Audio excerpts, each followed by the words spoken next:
बिस्मिल्लाहिर्रहमानिर्रहीम। अस्सलाम वालेकुम। एक्सप्रेस स्पोर्ट्स पेज में मिर्ज़ा इकबाल बेग एक्सप्रेस न्यूज़ के नाज़रीन को खुश आमदीद कहता है। ऑस्ट्रेलिया में वनडे सीरीज़ जीतकर फिर ऑस्ट्रेलिया के ख़िलाफ़ T20 सीरीज़ में वाइट वॉश कराने के बाद अब पाकिस्तानी क्रिकेट टीम ने जिम्बाब्वे की टीम को, कि जिसकी 11वीं 12वीं रैंकिंग है, उसको 2-1 हराकर आज कल कामयाबी हासिल की। 2-1 से सीरीज़ जीती और सीरीज़ का जो पहला मैच था वो डकवर्थ लुइस फार्मूले की बुनियाद पर पाकिस्तान 80 रन से हारा था, जिसमें 205 रन बनाए थे जिम्बाब्वे ने। और फिर उसके बाद दूसरा मैच, साइम अयूब की क्या बैटिंग थी, उस बैटिंग की बदौलत पाकिस्तानी टीम 10 विकेटों से फतह से हमकिनार हुई। और कल तीसरे और आखिरी वनडे इंटरनेशनल मैच में जिम्बाब्वे की टीम को पाकिस्तान ने 99 रन से हराया। और दूसरे वनडे में सेंचुरी स्कोर की थी साइम अयूब ने, कल तीसरे वनडे में कामरान गुलाम ने सेंचुरी स्कोर की। इन दोनों ने अपनी पहली वनडे सेंचुरियाँ बनाई है। अब पाकिस्तानी टीम जिम्बाब्वे के ख़िलाफ़ इतवार से जो 3 T20 इंटरनेशनल मैचेस है उस पर मुश्तमिल सीरीज़ में मद्दे मुकाबल होगी और फिर उसके बाद पाकिस्तानी टीम रवाना हो जाएगी साउथ अफ्रीका। लेकिन T20 सीरीज़ में पाकिस्तान के नए कप्तान होंगे और देखें आपके पहले बाबर आज़म, फिर शाहीन शाह अफरीदी, फिर उसके बाद दोबारा बाबर आज़म, फिर उसके बाद मोहम्मद रिजवान और अब कप्तानी करेंगे सलमान अली आगा। इन तमाम उमूर पर बात करेंगे और उसके बाद जिस तरीके से श्रीलंका की टीम कल ऑल आउट हुई साउथ अफ्रीका के ख़िलाफ़, पाकिस्तान को भी साउथ अफ्रीका के ख़िलाफ़ 2 टेस्ट मैचेस खेलने, तो इन तमाम चीज़ों पर बात करेंगे। और गुफ्तगू के लिए हमारे साथ स्टूडियोज़ में मौजूद हैं सीनियर क्रिकेट तज्ज़ियाकार मुनीरुल हक़ जो मुख्तलिफ़ TV चैनल्स पर अपनी राय का इजहार करते हैं और हमारे प्रोग्रामों में भी बाकायदगी के साथ शिरकत करते हैं। हम मुनीर से इनकी राय मालूम करेंगे, कोशिश करेंगे किसी टेस्ट क्रिकेटर को भी ऑनलाइन लिया जाए, पाकिस्तान की कारकर्दगी के हवाले से बात की जाए। मुनीर, जब पाकिस्तानी टीम जिम्बाब्वे पहुंची तो तवक्को तो यही की जा रही थी, एक तो 3 आपके मेन प्लेयर्स नहीं थे, बाबर आज़म, शाहीन शाह अफरीदी और नसीम शाह, तो यही कहा जा रहा था कि जिम्बाब्वे की टीम निस्बतन कमज़ोर टीम है। लेकिन पहले मैच में जो उसने झटका दिया पाकिस्तान को, जब आपके 60 रन पर 6 खिलाड़ी आउट हो गए थे और बारिश हो गई थी, तो आप कैसे देखते हैं क्या पाकिस्तान ने अपने आप को जिम्बाब्वे की कंडीशंस के साथ जो हम आहंग किया, जिसकी वजह से दूसरा और तीसरा वनडे जीती? सबसे पहले बहुत शुक्रिया इकबाल। देखिए, आपका कहना बिल्कुल सही है। ये उम्मीद नहीं थी कि पहले मैच में यह हल होगा कि 58 for 6 हो जाएंगे जब आपको 206 रन का टारगेट चाहिए। वो तो डिबैकल था, उसका तो कोई एक्सक्यूज़ भी नहीं है पाकिस्तान का। एक्सक्यूज़ को ख़त्म करने का सिर्फ यही तरीका था कि आप दूसरा और तीसरा वनडे जो है मार्जिन से जीतें, तो यही पाकिस्तान ने किया। साइम अयूब की बैटिंग 10 विकेट था, मैच जीते। फिर कल कामरान गुलाम की सेंचुरी, आप ऑलमोस्ट 100 रन के मार्जिन से 99 रन से मैच जीते। तो यहाँ तो नज़र आया कि जो डिफरेंस है पाकिस्तान और जिम्बाब्वे का वो है। लेकिन पिछले प्रोग्राम में भी आपको याद होगा, जिम्बाब्वे की टीम के बारे में हम अक्सर ये कहते हैं अपसेट कर देती है। चंद महीने पहले इंडिया को भी एक वनडे मैच उन्होंने हरा दिया था, यहाँ पर भी उन्होंने एक मैच जीता है। लेकिन अब अगर 3 मैच के बाद देखते हैं तो पाकिस्तानी टीम को कॉम्प्रिहेंसिव विन हम कह सकते हैं, रिस्पेक्ट ऑफ द पहला मैच के वो ज़रा पाकिस्तान के लिए वो था। पाकिस्तान अब इस फतह के बाद, क्योंकि ऑस्ट्रेलिया में पाकिस्तान ने ऑस्ट्रेलिया को 2-1 हराया था और अब यहाँ पर 2-1 पाकिस्तान ने जिम्बाब्वे को हराया, पाकिस्तान अब तीसरे नंबर पर आ गया ODI रैंकिंग में ICC की, और जिम्बाब्वे की टीम 11वें नंबर पर है। तो 9 मैच था, मुकाबला तो नहीं था जिम्बाब्वे से पाकिस्तान। देखिए, पाकिस्तान जिम्बाब्वे का तो कभी भी मुकाबला रहा नहीं है इकबाल। अगर आप वो देखेंगे तो उनके 5 मैच जीते हैं, हम 56-57 मैच उनसे वनडे जीत चुके हैं और कभी भी जिम्बाब्वे की टीम को इतनी मजबूत टीम नहीं रही। लेकिन हाँ, अपने होम ग्राउंड पर वो कुछ ना कुछ कभी ना कभी अपसेट कर देती है, या कभी बाहर भी 1-2 मैचेस उन्होंने अपसेट किए हैं। अब एक चीज़ अच्छी है कि पाकिस्तान वहाँ भी पहला मैच हारा, ऑस्ट्रेलिया में भी और तो कम बैक करके सीरीज़ जीती, यहाँ भी पहला मैच हारा और बहुत बुरे तरीके से हमारे थे, क्योंकि बिल्कुल बैटिंग लाइन लड़खड़ा गई थी पहले वनडे में। उसके बाद 2 मैचेस में, एक में किसी विकेट का नहीं गिरना, एक में 99 रन की फतह, तो पाकिस्तान ने ये बता दिया कि पाकिस्तानी टीम और जिम्बाब्वे में क्या फ़र्क है। जो पहला मैच था वो इत्तफाक एक कैसा। अब आप क्या समझते हैं, अब T20 सीरीज़ इतवार से शुरू हो रही है, मैंने प्रोग्राम के इंट्रो में कहा कि एक और नया कप्तान होगा। हालांकि सलमान अली आगा ने ऑस्ट्रेलिया में तीसरे T20 में कप्तानी की थी, पाकिस्तान हार गया था। लेकिन अब आप क्या देखते हैं, T20 सीरीज़ में भी पाकिस्तान और जिम्बाब्वे का मुकाबला है। पाकिस्तान 7वें नंबर पर है T20 में और जिम्बाब्वे 12वें नंबर पर है रैंकिंग। इकबाल, बड़े अफसोस के साथ कहना पड़ता है कि वक्त था कि पाकिस्तानी टीम लगातार 2.5 साल वर्ल्ड नंबर 1 रही, लगातार हमने 11 सीरीज़ जीती, सरफराज कप्तान थे, क्या वक्त था हमारा T20 का, किसी से हमारा मुकाबला नहीं होता था। शुरू के अगर आप देखें तो पाकिस्तान के टॉप पे जो प्लेयर होते थे वो पाकिस्तानी होते थे, चाहे बॉलिंग में देखें, ख़ास तौर से अगर आपको याद हो उमर गुल और सईद अजमल, ये सब टॉप पे हमें नज़र आते थे। फिर जाहिर है कप्तानी हटे, उसके बाद से जो चीज़ें शुरू हुई हैं तो हम समझ में हम नहीं आ रहा। अब इतनी शर्म है कि T20 जो हमारा सबसे मजबूत फॉर्मेट था, जिसमें हमारी अपनी एक मिसाल दी जाती थी, उसमें अब हम बहुत पीछे भी नज़र आ रहे हैं। रह गई जिम्बाब्वे के बाद, तो पिछले प्रोग्राम में भी आपसे बात हुई थी कि इनको कप्तान थोड़ा अर्ली बना दिया गया, लेकिन भी बॉलिंग में थोड़ा इन वनडे सीरीज़ में अच्छी कारकर्दगी है। सलमान आगा थोड़ा सा कॉन्फिडेंस नज़र आ रहा है, तो देखना होगा कि क्या होता है। इकबाल, आपको मैंने पहले भी ये कहा था कि जहाँ हम किसी चीज़ को ईजी लेते हैं वहाँ हमारी टीम हार जाती है। तो ये बहुत ज़रूरी है कि आपको पूरे अपनी तैयारी के साथ जाना होगा, और पूरी तैयारी के साथ आपको T20 सीरीज़, क्योंकि आपके पास भी सारे यंगस्टर हैं, आपके पास ना बाबर आजम है, ना शाहीन है, ना रिजवान भी नहीं होंगे, ना आपके पास नसीम शाह हैं, तो आपके पास यंगस्टर हैं। यंगस्टर्स की एक अच्छी चीज़, लेकिन साइम अयूब की हमने बड़ी अच्छी सेंचुरी देखी, कामरान गुलाम को भी देखिए 11 साल से वो फर्स्ट क्लास क्रिकेट खेल रहे हैं, 16 फर्स्ट क्लास सेंचुरी बनाने के बाद उनको मौका मिला, उन्होंने टेस्ट में भी सेंचुरी बनाई, आज वनडे में, कल वनडे में बहुत अच्छी उन्होंने सेंचुरी स्कोर की। चीज़ें तो अच्छी हैं पाकिस्तान के लिए, और अब आगे चल के देखते हैं कि क्या होता है। लेकिन जाहिर है आपको पता है साइम अयूब नहीं है, तो अब और साइम अयूब T20 सीरीज में उनको नहीं रखा। लेकिन ये किस तरह के फैसले किए जाते हैं कि जैसे अब साइम अयूब तो है एग्रेसिव बैट्समैन, आपने ऑस्ट्रेलिया के खिलाफ भी T20 सीरीज़ में उसे नहीं रखा, आप जिम्बाब्वे के खिलाफ भी नहीं रख रहे, तो क्या करना क्या चाह रहे हैं, कुछ समझ में आता है आपकी? दो चीज़ें थी इकबाल, एक तो ये कि जो 21-22 इनिंग्स उन्होंने खेली थी उसमें कोई 50 उनकी नहीं थी, तो एक थोड़ा सा वो पॉइंट बनाया गया। और फिर चूंकि इनको दोनों को ओपन करना होता है T20 में, रिजवान और बाबर, तो शायद वो जगह का उनके मसला हो रहा था। लेकिन आपकी बात सही है कि जो सबसे मजबूत फॉर्मेट नज़र आता है साइम अयूब का वो T20 है, और उसी वक्त ये बात हुई थी कि आखिर उनको T20 में शामिल ना करने की क्या वजह है, तो वो एक थोड़ा सा है, उसको देखना चाहिए। मुनीरुल हक तो हमारे साथ मौजूद है, लेकिन इस वक्त टेलीफोन लाइन पर हमें ज्वाइन किया है पाकिस्तान के साबिक टेस्ट ओपनर, साबिक सेलेक्टर यासिर हमीद ने। इनसे बात करते हैं। अस्सलाम वालेकुम यासिर। वालेकुम सलाम इकबाल भाई, कैसे हैं आप? मैं बिल्कुल ठीक हूँ यासिर। आपने तो वनडे फॉर्मेट पे जब आपका नाम आता है, मुझे याद आता है कि 2003 में जब न्यूजीलैंड की टीम पाकिस्तान आई थी, तो 3 वनडे में आपने और इमरान फरत ने मुसलसल 100 रन से ज़्यादा की पार्टनरशिप की थी, और आपको जब आपसे बात करते हैं तो हमें वो याद आ जाती है। यहाँ कैसे देखते हैं आप जिम्बाब्वे के खिलाफ पाकिस्तान की कारकर्दगी को? देखिए इकबाल भाई, अगर आप इस सीरीज को देखें तो बहुत अच्छा कमबैक किया पहला मैच हार के, और ये बिल्कुल वैसा ही रेप्लिका हुआ जो ऑस्ट्रेलिया की जो पाकिस्तान सीरीज जीता है। तो मेरे ख्याल से एक तो ये है कि फिर अगेन मैं कहूँगा कि आज कामरान गुलाम ने बहुत अच्छी इनिंग खेली, उनकी सेंचुरी की बदौलत पाकिस्तान ने 300 रन का हदफ हासिल किया। और जो मैं देख रहा था जिम्बाब्वेन टीम को, वो जा रहे थे टारगेट चेज करने जा रहे थे, ये बहुत अच्छा हुआ कि पाकिस्तान ने 300 से ऊपर रन किए, वरना मुश्किल होती। सही जी, उनकी टीम जो बैटिंग जो है वो प्रेशर में रही। तो फर्स्ट ऑफ ऑल तो उनको कामरान गुलाम को क्रेडिट दूंगा, उन्होंने रेजिस्टेंस भी शो की, विकेट पे खड़े भी रहे, पिच अच्छा था, पहले 2 मैचों से बेहतर था, लेकिन it's very good win for Pakistan once again.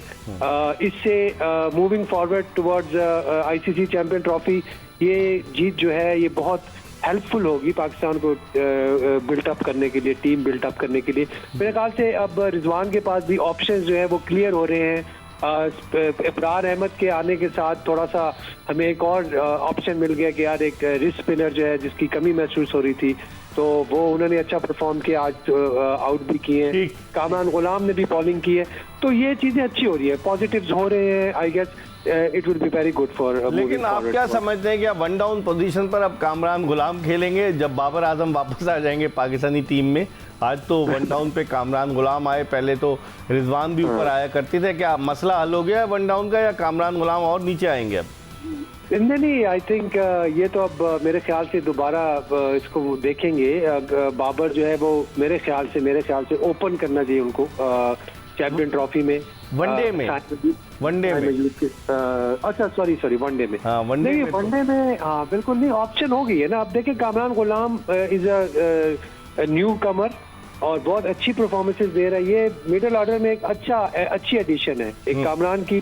फिर बाबर आ जाएंगे तो देखो ऑप्शन बढ़ती है, तो कप्तान को लिवरेज मिलता है। जब लिवरेज मिलेगा तो अपनी मर्जी से जो उनको बेहतर लगेगा वो करेंगे। साथ में फखर जमान इज आल्सो देयर, वो भी आएंगे इंशाल्लाह। तो उनकी भी मुझे उम्मीद है कि वो भी एक बहुत ही पावर हाउस है और बड़े ज़बरदस्त प्लेयर हैं। तो उनके आने से भी हमें जो है हमारी बैटिंग लाइन बहुत मजबूत हो जाएगी। तो आप समझते हैं ओपनिंग के यही दोनों ओपनिंग पेयर इन्हीं का रहेगा, अब्दुल्ला शफीक और साइम अयूब का ओडीआई में चैंपियंस ट्रॉफी में?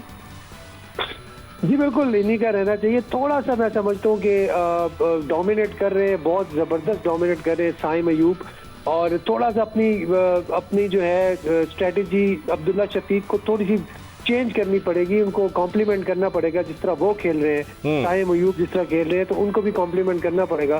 तो मेरे ख्याल से एक दूसरे को अगर कॉम्प्लीमेंट करते रहे तो बहुत ही अच्छा होगा पाकिस्तान के लिए। अच्छा यासिर, यहाँ की तो विकेट्स चलें, T20 सीरीज शुरू हो रही, यहाँ की विकेट्स जो थी पहले दिन तो विकेट पहले वनडे में जो थी वो इतनी अच्छी नहीं थी, उस पर मुश्किल हुई, लेकिन उसके बाद जो विकेट्स मिली 2 वनडेज में, आप समझते हैं यहाँ से हमें जाना है साउथ अफ्रीका, वहाँ डिफरेंट विकेट्स होंगी। श्रीलंका की टीम 40 से कुछ ऊपर पे ऑल आउट हुई है साउथ अफ्रीका में टेस्ट मैच में, तो वहाँ की विकेटें, वहाँ का बॉलिंग अटैक कितना चैलेंजिंग होगा पाकिस्तानी बैट्समैनों के लिए? देखिए अभी पाकिस्तान ना रिसेंटली ऑस्ट्रेलिया का टूर करके आई है, मेरे ख्याल से ये बहुत ज़्यादा हेल्पफुल होगा उनके लिए। अभी तक प्लेयर की जो अगर आप देखें बॉडी लैंग्वेज, फुटवर्क, उनके रिफ्लेक्सेस, अभी तक ऑस्ट्रेलियन पिचेस उनके माइंड में ताज़ा टूर करके हैं। तो मेरे ख्याल से साउथ अफ्रीका में ऑस्ट्रेलिया का टूर बड़ा हेल्पफुल होगा। और साथ में कुछ प्लेयर्स का कमबैक जो है बहुत ज़रूरी है, जिस तरह फखर जमान है। मैं समझता हूँ कि वहाँ पे वो पहले भी अच्छा खेले हैं, 3 सेंचुरियाँ की हैं, उनका रिकॉर्ड है वहाँ पे। तो ये बाबर भी आ जाएंगे, तो मेरे ख्याल से Pakistan should do better in south Africa. आप समझते हैं इमामुल हक दोबारा वापस आ सकते हैं? ये तो अब आप मुश्किल सवाल कर रहे हैं बहुत, क्योंकि इमामुल हक भी बिल्कुल, उनकी भी परफॉर्मेंसेज हैं और मेरे ख्याल से उन्होंने भी अपना पॉइंट प्रूव किया हुआ है। लेकिन एक टाइम होता है कि आपकी जगह नहीं बन सकती टीम में, तो बट इससे दिल हारने की जरूरत नहीं होती। जब टाइम आता है तो दोबारा कोई भी आउट ऑफ फॉर्म हो तो नेक्स्ट मेरे ख्याल से इमामुल हक ही हैं जो लाइन में हैं, और वो परफॉर्म भी कर रहे हैं कायजाम ट्रॉफी में। तो प्लेयर को कभी अपना दिल नहीं हारना चाहिए और बस हिम्मत करके और मेहनत करनी चाहिए। बहुत बहुत शुक्रिया यासिर हमीद, पाकिस्तान के former test opener, former selector, हमारे साथ मौजूद थे। हम प्रोग्राम में एक ब्रेक ले रहे हैं और ब्रेक के बाद क्रिकेट तजियाकार मुनीरुल हक हमारे साथ मौजूद हैं। इनसे गुफ्तगू के सिलसिले को मज़ीद आगे की तरफ बढ़ाएंगे।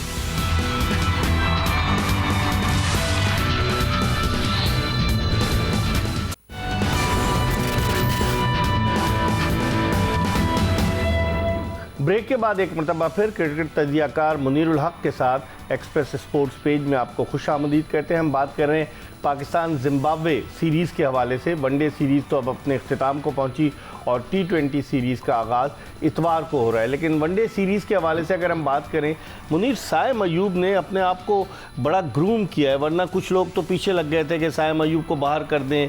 जैसे इब्तदाई वो T20 मैचेस में वो परफॉर्मेंस नहीं दे पा रहा था, फिर वनडे में भी उसकी परफॉर्मेंस जो मेलबर्न में हुआ इतनी अच्छी नहीं रही, फिर उसने जो है कम बैक किया, एडिलेड में अच्छी परफॉर्मेंस दी और फिर उसके बाद आखिरी पर्थ के वनडे में। तो साइम अयूब की मौजूदगी में आप समझते हैं कि इमामुल हक का चांस बन जाएगा? नहीं, इमामुल हक का चांस तो अगर साइम अयूब नहीं भी होते तो नहीं बनता इकबाल, बहुत मौके होता। देखिए आपको बताऊं, साइम अयूब, अब्दुल्ला शफीक, फ़खर जमान, टॉप ऑर्डर में आपके पास कामरान गुलाम, तो आप इनको क्या हटा देंगे आप यहाँ से? उस प्लेयर को जिसको आपने बहुत मौके दिए हैं इकबाल, वो उनकी आपको सेंचुरी भी नज़र आएंगी, उनकी 50s भी नज़र आएगी, लेकिन मैच विनिंग एक आध नॉक के अलावा कभी उन्होंने पाकिस्तान की जीत में किरदार अदा नहीं किया। 50 के करीब है उनका बैटिंग वो आप बैटिंग एवरेज आप अपने लिए खेलें। यहाँ पे ऑस्ट्रेलिया के खिलाफ जो टेस्ट मैच हुआ था डेड विकेट पर पिंडी में, उसमें दोनों इनिंग में सेंचुरियाँ थी। टोटल उनकी 3 टेस्ट सेंचुरियाँ, उसमें 2 एक ही मैच में, जिसमें बिल्कुल डेड विकेट जो दोनों टीम कहते हैं वनडे का वो जो है ना। नहीं देखिए, बात ये है कि मुझे इमामुल हक से पर्सनल, उन्होंने अपने डेब्यू पे वनडे में 100 किए थे। देखिए उनको बहुत मौके मिल चुके हैं। मैं फिर कहता हूँ, शादाब की बात करें, इमाम की बात करें, फ़हीम अशरफ की बात करें, हसन अली की बात करें, खुदा के लिए इन लोगों को थोड़े दिनों के लिए अभी आप बिठा के रखिए। बेटा बहुत खेल चुके आप, थोड़ा सा आराम करें। किसी प्लेयर से ज़ाती वो नहीं है, लेकिन अगर आप उनकी परफॉर्मेंस देखेंगे कि अपने लिए खेलने वाली चीज़ें होती हैं तो उसमें नहीं होती। तो आप मुझे अगर इमामुल हक को लाएंगे तो आप किसको हटाएंगे इकबाल? आप बताएं कि आप अब्दुल्ला शफीक को हटा देंगे टेस्ट में, क्या आप साइम को हटाएंगे, फ़खर को अगर वनडे में हटाएंगे, किसको लाएंगे? और भी आपके पास दीगर आ रहा है, ठीक है देखने के। इस वक्त टेलीफोन लाइन पर हमें ज्वाइन किया है स्पोर्ट्स एंकर, स्पोर्ट्स जर्नलिस्ट हाफिज़ मोहम्मद इमरान ने, जो आजकल बहुत मसरूफ़ रहते हैं, समा टीवी पे प्रोग्राम करते हैं, ज़ोर का जोर डिजिटल पे भी करते हैं, इस वक्त उन्होंने हमें ज्वाइन कर लिया। इनसे बात करते हैं। अस्सलाम वालेकुम इमरान।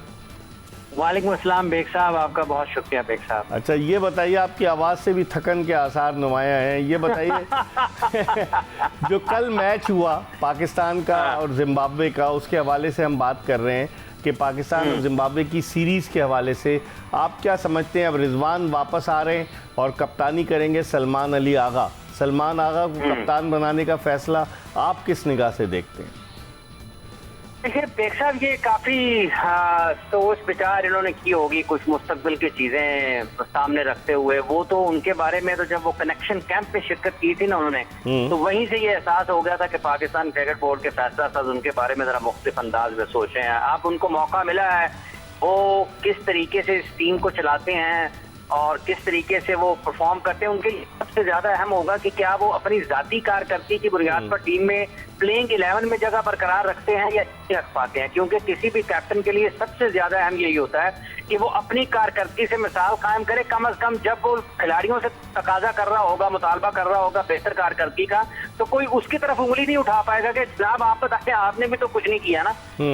ये सबसे ज्यादा अहम होगा कि वो अपनी कारकर्दगी पर तवज्जो रखें और यकसुई के साथ अपनी जिस में भी, क्योंकि अब उनको ऑलराउंडर की हैसियत से पाकिस्तान में मुतारिफ करवाया जाता है, लेकिन अगर आप टेक्निकली देखते हैं तो वो ऑलराउंडर हैं। एक बैट्समैन है जो बॉलिंग कर सकते हैं। पाकिस्तान में चूंकि उसकी तशरीह कुछ इन दिनों में ऑलराउंडर की ऐसी हो गई है कि वो कहते कि नाल बैटिंग भी थोड़ी ही कर लेंदा है, नाल थोड़ी बॉलिंग भी कर लेंदा है, तो वो ऑलराउंडर होता नहीं है। सही कह रहे हैं आप। ऑलराउंडर वही होता है जो क्रिकेट की, जो खेल के दोनों शोबों में, बिलखुसूस बैटिंग या बॉलिंग में, दोनों जगह में जब आप उसकी बात करें तो वो बॉलर भी और हैसियत बल्लेबाज भी टीम में जगह जैसे अब्दुल रज़ाक हुआ करते थे।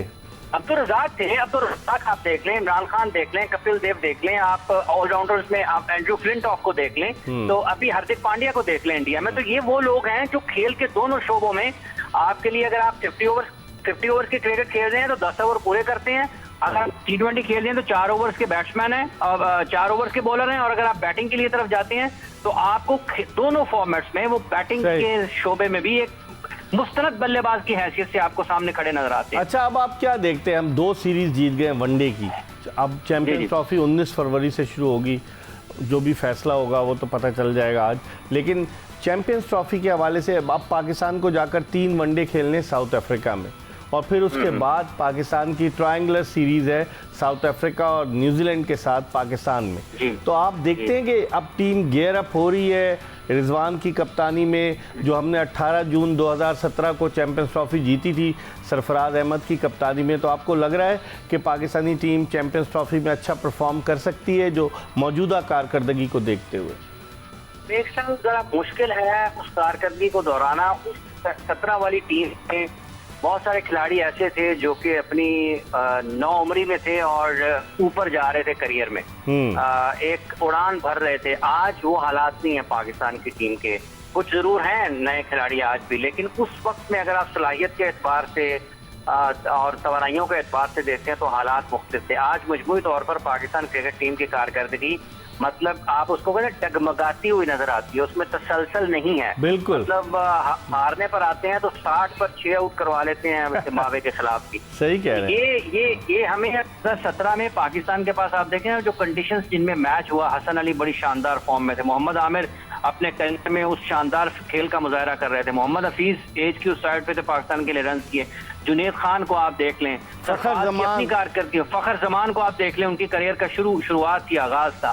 तो आज वो हालात नहीं है। इसमें भी पाकिस्तान की इस वक्त जो टीम है इसमें भी अच्छे खिलाड़ी पाकिस्तान के पास, ऐसा नहीं है कि नहीं है, लेकिन उस टीम का और इस टीम का मवाजना जरा मुश्किल है। हाँ, अगर पाकिस्तान के ये तमाम खिलाड़ी जिसमें शाहीन है, नसीम है, हारिस हैं, फखर अगर होते हैं, वो खुद रिजवान, ठीक है, उसके अलावा ये मेरा ख्याल है जो स्पिनर्स के शोबे में कोई नया स्पिनर जाएगा, ये फैसल को खिलाते हैं, सुफियान को खिलाते हैं, या कि महरान को, या किसी को भी, ज्यादा गालिब इम्कान यही है कि इनमें से कोई स्पिनर पाकिस्तान की चैंपियंस ट्रॉफी की टीम का हिस्सा हो सकता है। तो पाकिस्तान के लिए अगर उनकी पेस बैटरी काम करती है अपनी जगह के ऊपर आकर, तो पाकिस्तान के लिए बेहतर हो सकता है। बाकी बैट्समैन वही होंगे जिसमें आप साइम को देखते हैं, फखर और अब्दुल्ला फखर वापस आते हैं तो जगह बनाना मुश्किल हो जाएगा। और बाबर आपके पास बाबर बिल्कुल जी अपनी बाबर आजम अगर अपनी पोटेंशियल पर खेलते हैं तो पाकिस्तान के लिए पाकिस्तान को उनसे बहुत फायदा हो सकता है। अपनी फॉर्म में वापस आकर इन सब खिलाड़ियों के लिए जिनके अभी नाम है पाकिस्तान के लोगों के ज़हन के बेहतर परफॉर्म कर सकते हैं, इनको अपनी फिजिकल फिटनेस को बहुत उसके ऊपर काम करना पड़ेगा।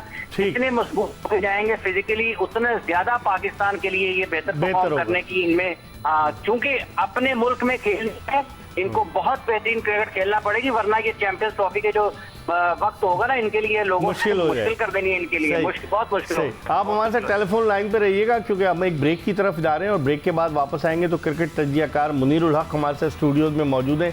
इनसे हाफिज़ इमरान ने जो कमेंट्स दिए उनके हवाले से इनकी राय पूछेंगे और फिर हाफिज़ इमरान से पूछेंगे स्पिनर्स की इन्होंने बात की, फैसल अकरम को लगता है पहले मैच के बाद समझ लिया है, उस पर भी हम बात करेंगे और दीगर चीज़ों पर कहीं जाएगा नहीं। Stay tune to Express news.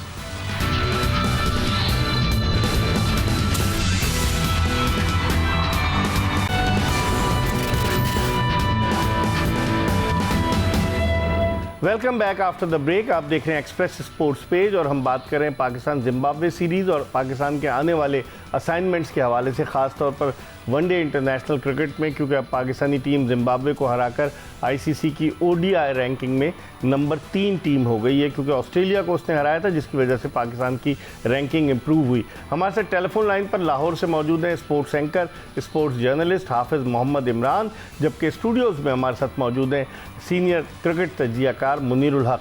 Munir, आप इमरान की बात सुन रहे थे, क्या कहेंगे? अब जिस तरीके से उन्होंने बताया कि 2017 की टीम में तो कोई ऐसे खिलाड़ी थे जो अपने कैरियर का आगाज़ कर रहे थे और फिर उन्होंने अपनी परफॉर्मेंस से पाकिस्तान का नाम बुलंद किया, लेकिन अब इस टीम को आप देखते हैं कि इसमें इतना पोटेंशियल है कि चैंपियंस ट्रॉफी जीत ले।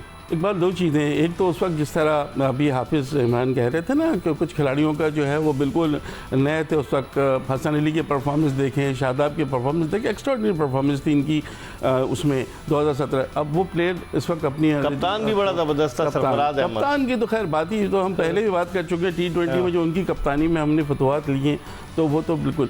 दूसरी बात ये कि अभी आपको हमने सारी चीज़ें गिना दी कि बाबर को अपने प्राइम देखना होगा, रिजवान को करना होगा, साइम है, अब्दुल्ला शफीक, फ़खर ज़मान, सब अपनी जगह। स्पिनर्स भी हमारे पास 3-4 बहुत अच्छे हैं। अब अरफात मिन्हाज भी हैं, सुफियान मुकीम भी हैं, मेहरान मुमताज़ भी हैं, इवन फैसल अकरम भी हैं। ये आप अब्रार अहमद भी हैं आपके पास, बिल्कुल हैं। और साइम अयूब भी अच्छे स्पिनर बन गए जिम्बाब्वे के खिलाफ। हाँ बिल्कुल, आपने सही कहा। तो ये तो आपको हो सकता है 2 स्पिनर के साथ जाना पड़े, ये अभी आप कह नहीं सकते।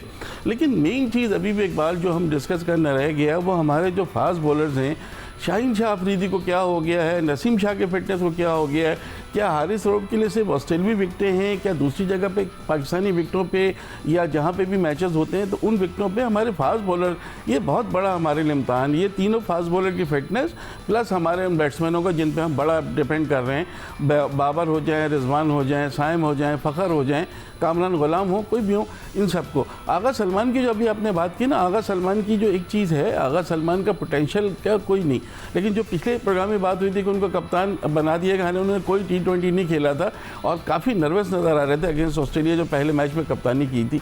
ये उनके लिए मौका है, यहाँ पर जीतें, तीनों मैच जीतें, स्ट्रॉन्ग हो, फ्रंट से लीड करें इंशाल्लाह। इमरान, आप क्या कहेंगे? देखिए, जिस तरह मुनीर कह रहे हैं कि हमारे लिए सबसे ज़्यादा मसला जो है फास्ट बॉलिंग का है, ठीक है, हमारे फास्ट बॉलर ख़ास तौर पर हारिस रऊफ छाए रहे ऑस्ट्रेलिया में, उन्होंने बड़ी अच्छी बॉलिंग की, लेकिन वो बात नज़र नहीं आई नसीम शाह में जो अपने कैरियर के इब्तदाई दिनों में हुआ करती थी, वो बात नज़र नहीं आई जो है शाहीन शाह अफरीदी में। और अब उसके बाद हमारे कुछ फास्ट बॉलर्स अनफिट भी हो गए। अब आप यहाँ पर आप देखें जिम्बाब्वे की सीरीज़ में शाहनवाज दहानी अनफिट हो गए, उसके अलावा अहमद दानियाल अनफिट हो गए। तो आप देखते हैं कि पाकिस्तान को फास्ट बॉलिंग का मसला रहेगा चैंपियंस ट्रॉफी में। देखिए बेशक, जैसा कि पहले जिक्र कर रहे थे हम ब्रेक पे जाने से पहले कि फिजिकली फिट होना बहुत ज़रूरी है। और आपकी जो पेस बैटरी है पाकिस्तान की, देखिए आपने एक स्पेशलिस्ट स्पिनर के साथ जाएंगे, बाकी आप पार्ट टाइम स्पिनर्स या जो आपकी बॉलिंग ऑप्शंस हैं बैट्समैनों की तरफ से, बैटर्स की तरफ से, उसके साथ आप आगे बढ़ेंगे। तो गालिब इम्कान यही होगा। लेकिन क्योंकि अभी वक्त काफ़ी है उसमें चैंपियंस में, और उस वक्त तक कौन सा प्लेयर किस हालत में होता है, अल्लाह करे कि ये सारे फिट रहें। लेकिन ये बात पर एक हकीकत है कि अगर आपके टॉप बॉलर्स जो हैं, शाहीन, नसीम, हारिस, आप इनके साथ किसी को भी खिलाते हैं, चलो भले आप हसनैन रख लेते हैं, दानियाल को रखते हैं या आमिर जमाल को रखते हैं, किसी भी आप अपना शाहजानी की तरफ जाते हैं, आपके पास ऑप्शंस तो हैं। वसीम जूनियर उस वक्त तक कहाँ पे होते हैं, लेकिन जो पाकिस्तान की पेस बैटरी है वो जब आप इसकी बात करते हैं तो सबसे फौरी तौर पर जो ज़हन में नाम आते हैं वो तीन ही हैं, शाहीन, सीमन, हारिस। तो इन तीनों की कारकर्दगी अगर ये 125 चीजों पाकिस्तान में जब ये खेलेंगे तो पिचेस आपको पता है कि 50 ओवर्स में वो ऐसी नहीं होंगी कि वहां पर ये पर्थ जैसा आपको बाउंस मिल रहा होगा, एमसीटी जैसा बाउंस मिल रहा होगा। तो आपको बहुत एक्यूरेट भी होना पड़ेगा और आपको 25-30 वाली जो 30-35 वाली जो आपकी स्पीड है ये आपके लिए मुश्किलात पैदा कर सकती है ऐसी अगर ट्रू पिचेस के ऊपर आप जाएंगे। तो ये बड़ा अहम वक्त है, ये जो 2-3 महीने बाकी बचे हैं ना, इसमें इनकी फिजिकल फिटनेस के मामले में अगर कोई इशू है तो उसको हल होना चाहिए, क्योंकि एक गेंदबाज अगर 147-48 पर गेंद कर रहा हो, 125-30 पे आ जाए, सही कह रहे हैं तो वो आप देखिए ना, ये कितने किलोमीटर का फर्क है, मतलब 20 किलोमीटर। यहाँ पे अगर कोई 5 किलोमीटर किसी की पेस में ऐड हो जाए तो टाइम वो अनप्लेबल हो जाता है। सही। तो अगर शाहीन 140 प्लस जाते हैं तो आप इमेजिन करें कि जब वो बॉल कर रहे होंगे, बॉल हवा में घूम रहा होगा, तो वो तो किसी को पकड़ने में आएंगे पहले 2-3 ओवर तो, और उसी में वो डेंट कर देंगे दूसरी टीम को। तो पाकिस्तान के इन प्लेयर्स की फिजिकल फिटनेस जो इनके साथ लोग लगे हुए हैं, क्या वो उनको उस तरीके से तैयार करते हैं? ये काफी चीजें जिनके ऊपर बहुत गौर करने की जरूरत है। अच्छा, एक और चीज, इमरान आप लाइन पे रहेगा, मैं मुनीर से पूछूं। मुनीर, शाहीन शाह अफरीदी ने 2018 में जब अपना इंटरनेशनल करियर शुरू किया और उसके बाद से उसने परफॉर्मेंस उसकी तीनों फॉर्मेट में बहुत अच्छी रही। तो जिस तरह इमरान कह रहे हैं कि ये हारिस रऊफ ने तो चले वहाँ आउट किया ऑस्ट्रेलिया में, अब इन पिचेस पर शाहीन शाह अफरीदी, नसीम शाह और हारिस रऊफ, ये क्या मुखालिफ टीम के लिए ख़तरे की अलामत बन सकते हैं? देखिए, अब पोजीशन ये हो गई है ख़ास तौर से नसीम शाह और शाहीन शाह अफरीदी के लिए कि इनको अब प्रूव करना पड़ेगा। इकबाल, ये उस जगह पे आ गए हैं, अगर ये फिटनेस अपनी इम्प्रूव नहीं करेंगे, अपनी फास्ट स्पीड से गेंद नहीं करेंगे तो हो सकता है कि टीम से बाहर कर दिया जाए। ये इतने छोटे नाम नहीं हैं, ये बड़े नाम हैं। आपको याद होगा T20 रेस्ट तो कराया इन्होंने जिम्बाब्वे और के खिलाफ वनडे और T20 सीरीज। इकबाल, जो चीज़ फिटनेस की जो बात कर रहे हैं ना आप, एक तो फिटनेस, ऊपर से खुद आपके भी तो हो ना। शाहीन शाह अफरीदी मशहूर थे, शुरू के पहले ओवर में 1-2 ओवर में विकेट लेते थे और उनकी क्या गेंद होती थी, इतनी काट, उनको इन सिंगल पे खेल नहीं पाता था। अब वो कहाँ गई उनकी वो काट, स्पीड कहाँ गई? तो हमें भी तो ये लगे ना, वापस आना पड़ेगा, मेहनत करनी पड़ेगी। टेकिंग फॉर ग्रांटेड वाली चीज़ें अब नहीं चलेंगी, उनको मेहनत, फिटनेस की ज़रूरत है। और ये बिल्कुल से दूसरी चीज़ इकबाल कि टीमें आपके ऊपर चढ़ के खेलती हैं, आप हमेशा बैकफुट पर रहते हैं। तो ये चीज़ आपको होनी होगी कि खौफ निकालना होगा और आपने चढ़ के खेलना होगा। इमरान, बैकफुट पर रहने की बात की मुनीरुल हक ने, आप नहीं समझते कि पावर प्ले में, खासतौर पर मैं वनडे की बात कर रहा हूँ, चैंपियंस ट्रॉफी को मद्देनज़र रखते हुए, पावर प्ले में हमारी परफॉर्मेंस उस तरह की नहीं है कि हम वो सर्किल का भरपूर फ़ायदा करें, उठाएं। ठीक है, साइम अयूब है हमारे पास, लेकिन आप समझते हैं कि इसको हमें इम्प्रूव करना पड़ेगा। तो आजकल तो 300-350 रन बड़ी आसानी से बना रही हैं टीमें। देख साहब, ये जो पावर प्ले का या जो बेखौफ होकर खेलने की बात, या इसमें ना बुनियादी मसला सलाहियत का है। अभी आप सईद अनवर साहब का जिक्र कर रहे थे, मतलब आप ये तस्वर करेंगे, हर एक शख्स 1988 में, 87 में, 88, 89 में या 89, 90 में अगर क्रिकेट खेल रहे, आज के दौर से भी आगे की क्रिकेट खेल रहा है। जो आज क्रिकेट आप खेल रहे हैं ना, इससे भी 2 बरस 4 बरस आगे की क्रिकेट, मतलब है कि 30 साल पहले खेल रहे थे। सही। तो ये बुनियादी मसला सलाहियत का है। ये खौफ इसलिए है कि जब आपकी लिमिटेशंस होती है ना, आपके पास रन्स बनाने के जो आपकी जोन है, जो स्कोरिंग शॉट्स हैं आपके, जब आपके पास वो महदूद होते हैं तो आप फिर वो चीज का खौफ है कि आप ये करूं तो आउट हो जाऊंगा, फलां तरफ बॉल आ गया तो क्या करूंगा। अगर आप ग्राउंड के चारों तरफ खेलने में महारत नहीं रखते होंगे तो आपके लिए वो खौफ नजर, साइम का जो फर्क है ना दूसरे लोगों से, ये वो आउट हो रहा है, ठीक है, लेकिन उसके जो जोन है ना शॉट्स के, वो जरा वाइड है, लोगों से ज्यादा है। आप ऑफ स्टंप पर करेंगे, वहां पर खेल लेगा, एक्स्ट्रा पर कवर मार देगा, कवर के ऊपर चला जाएगा, आप उसको पीछे बॉल करेंगे, वो आपको स्क्वायर लेग के ऊपर मार देगा, वो आपको मिड विकेट के ऊपर मार देगा, वो आपको सीधा शॉट खेल देगा। तो इसका मतलब यह है कि उसके जो स्कोरिंग शॉट्स हैं वो ज्यादा हैं, तो जिसकी लिमिटेशंस होंगी तो वो फिर खौफ का शिकार रहेगा। तो ये बुनियादी फर्क है। सईद अनवर का मैंने हवाला दिया था क्योंकि आप उनकी बात कर रहे थे, तो वो एक फर्क है। आज के दौर के किसी के साथ मुवाजना ना करें, लेकिन हम ये तो देखते हैं ना कि सईद कवर पॉइंट के ऊपर भी जाते हैं, आप एक्स्ट्रा कवर के ऊपर भी जाते हैं, निकल के सीधी मार देते हैं, मिड विकेट मारते हैं तो गेंद क्लियर करते हैं। ये नहीं है कि वो मैदान में गिरी हुई है तो शॉर्ट बॉल करेंगे वो लूप की तरफ भी चले जाएंगे। तो और फिर स्वीप देखें, स्पिनर्स को इतना अच्छा खेलने वाला पाकिस्तान में शायद ही उसके बाद आज तक को बल्लेबाज आया हो उसकी क्लास के साथ। उसकी क्लास, यूनुस भी बहुत अच्छा खेलते थे, इंद्री भी खेलते थे, but Saeed Anwar was something different ना। ठीक है, बहुत बहुत शुक्रिया आपका। हाफिज मोहम्मद इमरान हमारे साथ टेलीफोन लाइन पर लाहौर से मौजूद थे। इस वक्त हम एक ब्रेक की तरफ बढ़ रहे हैं और जब ब्रेक के बाद वापस आएंगे तो मुनीरुल हक से मज़ीद बात करेंगे और जिस तरह सईद अनवर ने जो छक्के लगाए थे अनिल कुंबले को, जुलाई 1997 की बात है, जो मैच हुआ था चेन्नई में पाकिस्तान वर्सेस इंडिया, उसकी भी बात करेंगे। हम एक ब्रेक के बाद जल्दी दोबारा आपको ज्वाइन करेंगे।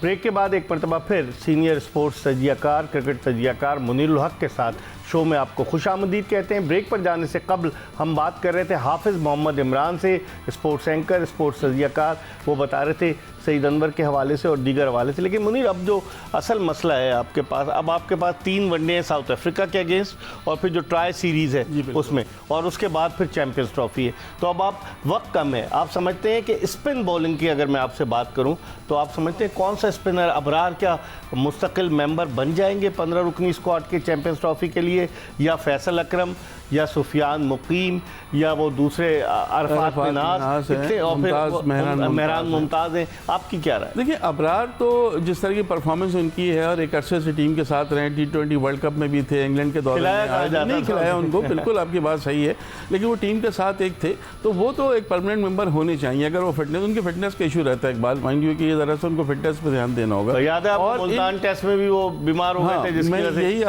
यही आपसे कह रहा हूँ। दूसरा ये कि इन 4 में से आप किसी को भी, सुफियान मुकीम ने बहुत अच्छी बॉलिंग की थी। क्या शादाब खान को नहीं देखते आप वनडे? शादाब खान को मैं दूर दूर तक नहीं देखता वनडे में। नहीं, वनडे हो या T20 हो, उनको मैं सिर्फ PSL और चैंपियंस लीग में देखता हूँ, जो डोमेस्टिक टूर्नामेंट हमारे, उससे आगे कहीं नहीं है। अगर शादाब को लाने का मकसद ये है कि वो शादाब थे कि जिनकी वजह से हमारे साजिद खान को भी बाहर कर दिया गया, नोमान अली भी नहीं रहे, और जब आए तो उन्होंने सीरीज जितवा दी।